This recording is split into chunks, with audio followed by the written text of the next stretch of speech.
This episode is sponsored by Cribble. Stick around after the episode for a message from them.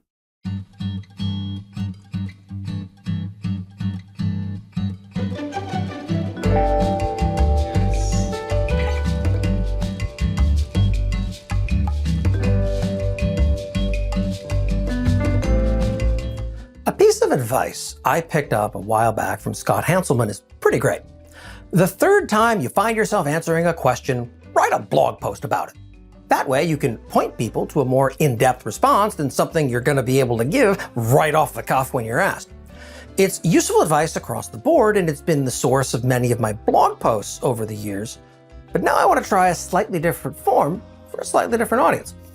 A question that I fielded more than a few times in recent weeks has been something in the form of, I've received a job offer from AWS. Do you think I should accept it? As you might imagine from the fact that this is a YouTube video instead of a one-word tweet, my answer is nuanced.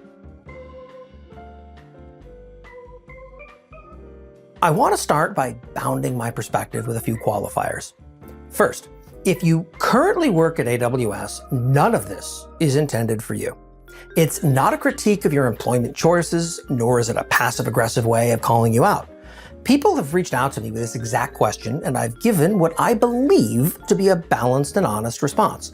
If you enjoy working at AWS, you do you. I'm thrilled for you. Really. Second, I make the assumption that if you're asking me this question, you have multiple competitive options that are generally within the same ballpark as the AWS offer.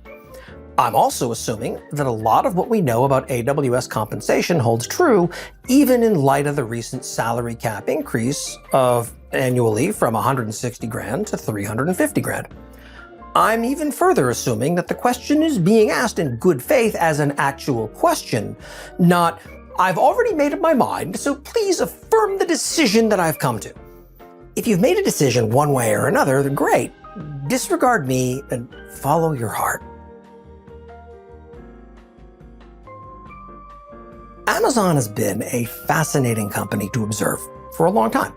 Its evolution along multiple axes has been a case study in redefining markets, disruption, vertical integration, expanding into new business areas, and a dozen other things. For a long time, the reason to work at Amazon has been, you will work incredibly hard. You will potentially be paid marginally less than you would elsewhere, but you will learn an absolute ton that will be very hard for you to learn anywhere else while having an incredibly massive impact on the world. Amazon is where some of the best engineers in the industry work, and some of the best people I've ever met call their professional home. I don't mean the best people you've ever met, because the hell with you, I mean the best people I've ever met. Amazon operates at a scale that few people can effectively imagine, much less work with. And of course, no matter what the area of industry is that you find personally interesting, it's a sure thing that Amazon is either actively competing within it or else actively serving customers in that space. In all likelihood, they're doing both. The reason to take any job is generally, at least in part, due to a sincere desire not to starve to death. If you happen to be independently wealthy and money no longer matters to you, congratulations, you can skip to the next section. Amazon is first and foremost a retailer. Cloud computing came later. Viewing what feels an awful lot to you like a tech job through the lens of an e-commerce store may seem counterintuitive, but the stock market clearly sees the company that way, since the stock price basically ignores AWS, but cares very much about how many underpants shipments there were last quarter. As an aside, in my opinion, this further bolsters the argument for splitting AWS into its own company, but that's a topic for a different video on another day. With stock grants comprising so much of the value of Amazon's compensation packages, paying attention to the macroeconomic environment the company finds itself in is important to understanding the offer, which is more than a little ridiculous. You're an engineer or whatnot, now you also have to understand how to be a stock trader too. Welcome to society. From 2011 through 2020, Amazon's stock price soared almost 1,800%. In other words, every dollar of equity you were granted in 2010 would have been worth $18 at the end of the decade. And that's not too shabby. Those Times appear to be changing, though. It would be remiss not to note that in 2021, a year beset by a global pandemic in which people had more items delivered to them at home than ever before, Amazon stock ended the year up 2.38% from where it started. Over that same time frame, meanwhile, Google's stock price soared 65.3%, and Microsoft was up 52.48%. Those are yearly figures. It's clear that whatever the proximate cause, the period of meteoric growth of Amazon's stock grants is, if not over entirely, at least no longer to be counted on as anything approaching a guarantee. This slowdown almost certainly played a factor in the compensation changes they announced in February 2022. Being first and foremost a retailer also plays into their benefits and perks, which are notorious for lagging behind those enjoyed by employees at tech companies of similar size. After all, every perk and benefit that Amazon offers has to scale to the workers in the distribution centers as well. While the way that Amazon interacts with those people is severely out of scope for this video, understanding that basic fact goes a long way toward understanding the culture you may be walking into. But money is clearly not everything, and past results are not necessarily indicative of future performance. You can do the math for your own situation, but this perspective is worth bearing in mind as you do so. It's always day one is a core belief of Amazon's culture, having been outlined in the now famous 1997 Amazon shareholder letter, the first one. If you're unfamiliar with the idea, Amazon has an entire page devoted to the concept on the AWS website. In his 2016 letter to shareholders, Jeff Bezos outlined his thoughts on what day two looks like. Hey Jeff, what does day two look like? That's the question I just got at our most recent all-hands meeting. I've been reminding people that it's day one for a couple of decades. I work in an Amazon building named Day One, and when I moved buildings, I took the name with me. I spend time thinking about this topic. Day two is stasis, followed by irrelevance, followed by excruciating, painful decline, followed by death. And that is why it is always day one. Thanks, Jeff. Later in the shareholder report, Amazon has the standard boilerplate, but in this case, disturbingly prophetic line. Hey, Finance Bro, why don't you take this one? All statements other than statements of historical fact, including statements regarding guidance, industry prospects, or future results of operations or financial position made in this annual report on Form 10-K are forward-looking. Sorry, that's so boring, put me to sleep there. Predicting what day two looks like is increasingly, 6 years later, looking a lot like how AWS has been operating for a while now. In Bezos' shareholder letter, he goes on to add that day two companies make high-quality decisions, but they make high-quality decisions slowly. This aligns mightily with what I've observed from my outsider perspective of AWS over the past couple of years. In my view, there's been what amounts to a noticeable slowdown in their baseline ability to execute around anything that isn't more or less a hair-on-fire emergency. And if I'm being honest, most of those are self-inflicted. I get that that's going to be an inflammatory observation that's likely to evoke a lot of sentiment in both directions, so let me back my point up a bit. If you take a look at Jerry Hargrove's excellent History of AWS Services and start scrolling down the list, see how long it takes you to get to a service that materially and meaningfully disrupted or changed the way that you or any company that you have significant knowledge about conducts business. There was a time when services like S3, SNS, DynamoDB, CloudFormation, Systems Manager, and more were revolutionary. They clearly transformed the way that a huge swath of companies conducted their business online. There have even been feature releases that dramatically altered the way that we all build systems. For example, S3 Intelligent Tiering, Systems Manager Parameter Store, EBS Multi-Attach. But over the past few years, the emphasis has shifted away from launching new transformative things and instead to quality of life features. services that were targeting specific niches of specific industries, the Amazon Basics version of other companies' products, and frankly, multiple repackagings of the same basic capabilities. It feels an awful lot like maintaining the status quo has taken over an Amazon division that, at one time, was far more dynamic, one that excelled at forcing the rest of us to examine, to really think about the actual goals of what we're trying to accomplish and what they were, because they were so clearly showing us a better way to get to that outcome. Taking a step back from the big sweeping picture of Amazon's place in history and the industry at large, let's instead focus on what the day-to-day life at AWS is like as an employee. While I have my own inside sources on the topic, I'm not here to betray confidences. Instead, I'll point to a January 2022 piece by Bloomberg's Brad Stone, in which he highlights a statement from a recently departed senior engineering manager, who said that turnover was over 20% in 2021 and over 50% in some major AWS units. AWS, of course, did its PR thing and responded with a non-specific denial in that article. But the claims made align perfectly with multiple reports from friends who've left AWS or are considering the same thing. When turnover is that high, there are two concerns to consider. The first is that it's not just the raw number of people who are leaving, but the collective institutional experience that's walking out the door with them.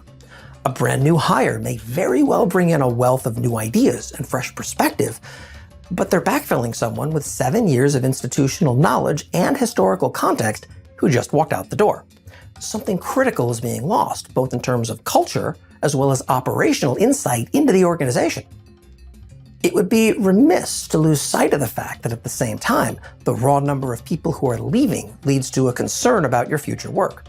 If you join a team that has experienced 20 to 50% turnover or more, and they're having difficulty filling the open roles, exactly what do you believe your individual workload is going to look like? AWS works their staff hard at the best of times, and I really can't picture that large numbers of open roles going unfilled resembles anything approaching the best of times. And that's going to almost certainly have consequences for a sustainable working life. I've been very public about why I historically turned down an AWS job offer myself, and that was due to their ridiculous non-compete agreements that took effect post-employment.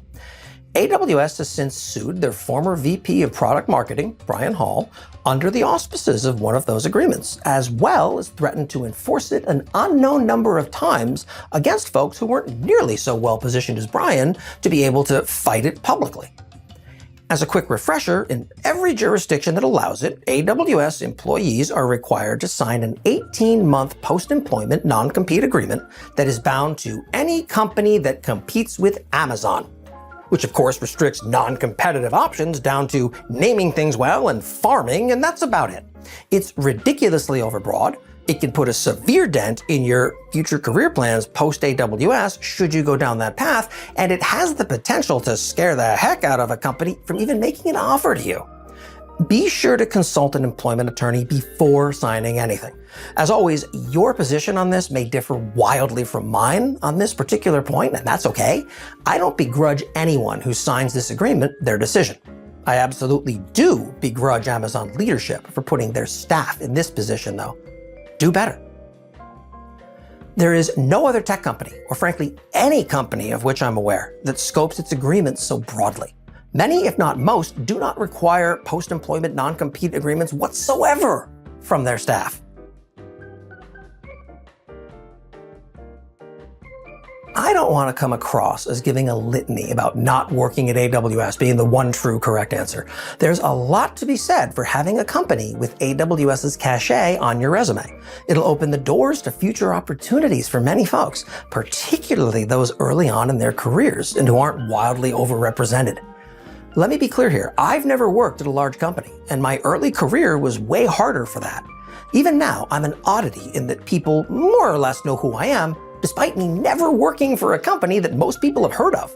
Although, if you haven't heard of the Duckbill Group by now, remind me to talk to you about your AWS bill and other religious topics while you're sitting down for dinner.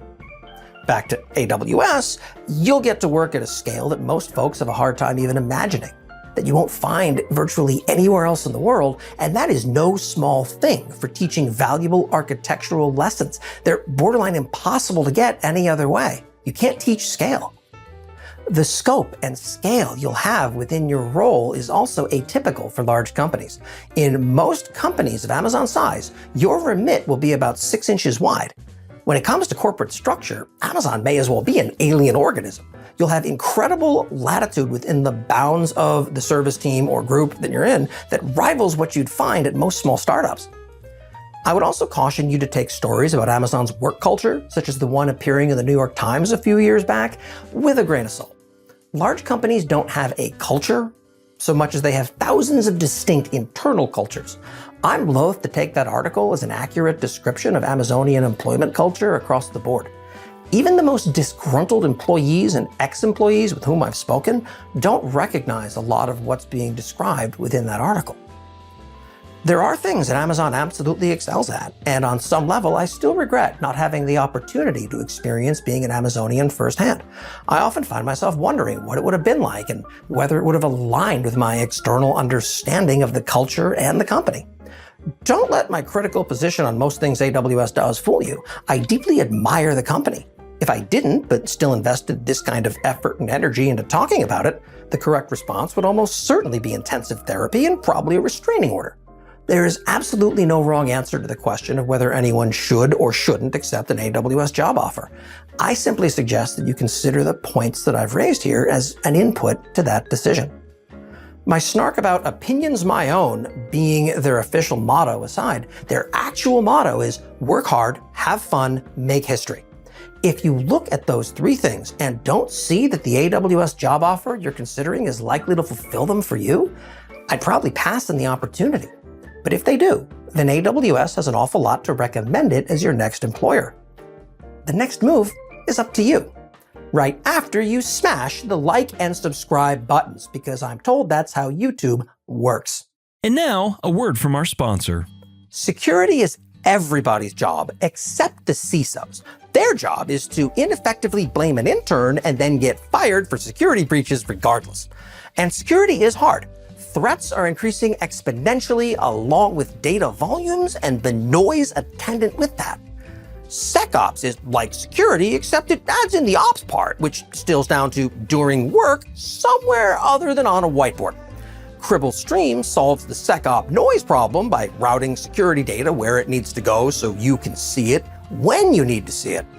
Simplify your data management, enhance your ability to hunt down the threats that actually matter, and free up time to respond to the egregious slander of the role of security teams that I gave a second ago.